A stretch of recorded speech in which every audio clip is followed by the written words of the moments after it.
Good morning friends, welcome back to my channel. কীরকম আছো তোমরা সবাই? আশা করি তোমরা সবাই অনেক ভালো আছো আর সুস্থ আছো। আমি भी ভালো আছি। তো চলে আইছি তোমাকে জানিয়ে একটা নতুন ভিডিও নিয়ে। তো ভিডিওটা স্কিপ না করে কন্টিনিউ দেখতে থাকো। তো দেখো, সকালে আমার সব কাম দাম করে স্নান দান করে যে সব পুজো টুজো দেওয়া হয়ে গেছে। আর এখনই দেখো স্নান করে যেই সব জামা কাপড় ধুইছিলাম, তো সেই এই যে বাইরে মানে টিনের নিচে মেলে দিচ্ছি। টিনের নিচে মেলতেছি কেন কেন কিনা বর্ষা পড়ে, নালি ওই উপারেও জায়গা আছে, ওই জায়গায় মেলা যায়। ভালো রোদ্দুর হলে ওই জায়গায় মেলি, নালি এই জায়গায় মেলি কেন কিনা কোন সময় বর্ষা পড়ে, তো বারবার উঠানো নিয়ে আর ঝামেলা হয়ে যায়। তো আমি একবারে এই জায়গায় মেলে দিচ্ছি।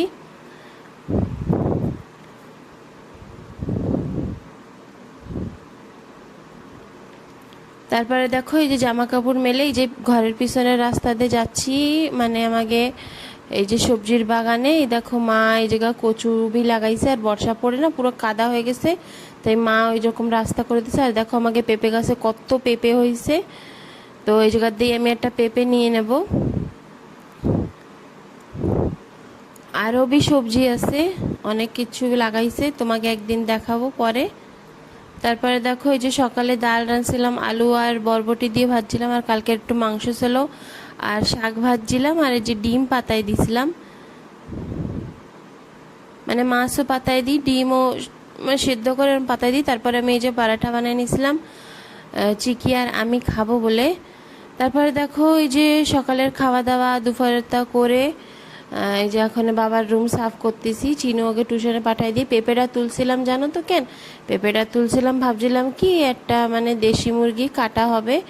তারপরে মা করছে না, আজকে ইয়া দিয়েই খাওয়া হয়ে যায়, কালকেই মাংস খাওয়া হয়েছে, সেজন্য আর কি মুরগিটা আর কি কাটা হয়নি, তার পেঁপেটাও কামে লাগেনি। তো রেখে দিছি, যে সময়ও মুরগি মানে মাংস যে কোনো মাংস রান্না হবে। আমি জানো তো পোলট্রিতেও দিই, ভালোই লাগে, আলু না দিয়ে পেঁপে দিলেও ভাল লাগে। তোমরাও একবার ঘরে ট্রাই করে দেখতে পারো। তারপরে দেখো এই যে বাবার রুম আমি এই যে সাফ করতেছি, আর চিনু ওকে হচ্ছে মানে টিউশনে পাঠায় দিছি। টিউশনে পাঠায় তারপরে এই যে সাফাই করতেছি আমি, না ধীরে ধীরে একটা একটা রুম করেই এরকম বিলে করতেছি। পুজো তো সাফ সাফাই তো করতেই হবে, সেজন্যই এরকম বিলে সাফ করতেছি। আর দেখো এই যে টেবিল, বাবার টেবিল হচ্ছে সাফ করতেছি। তো যেসব জিনিস যে জায়গা ছিল সেরকম মিলেই রাখে দিচ্ছি, কেন কিনা এই টেবিলের উপরে বাবার সব অফিসের পেপার, ওই সব ফাইল আর বাবার ওষুধ টষুধ থাকে, তো যে জায়গার জিনিস সেই জায়গায় রাখতেছি যাতে বাবার কোনো অসুবিধা না হয় খুঁজদি। তো এই যে মুছে টুসে সব কিছু আবার জায়গায় রেখে দিচ্ছি। তারপরে দেখো এই যে খাটের সব তোষক টোষক সব সরায়, কাঁথা টাথা খাটটা ঝাড়াই নিছি ভালো করে, তারপরে আবার লাইছে দিচ্ছি। আর যখন এই তোষকটা লাস্তিছিলাম, মা এসে আমারে করছে যে সেদিনই তো শরীর একটু ঠিক হয়েছে, আবার এসব করতিস, আবার শরীরটা খারাপ হয়ে যাবে, মানে মার অনেক চিন্তা হয় আর কি। তা আমি করছি যে থাক, কিছু হবে না, আমি তো ধীরে ধীরেই করতেছি, এটা একটা রুম করে সব একসাথে পারবো না বলে আমি এরকম ধীরে ধীরে একটা রুম করে করতেছি। আর যদি অসুবিধা হয় তো আগের মেডিসিন রয়েছে,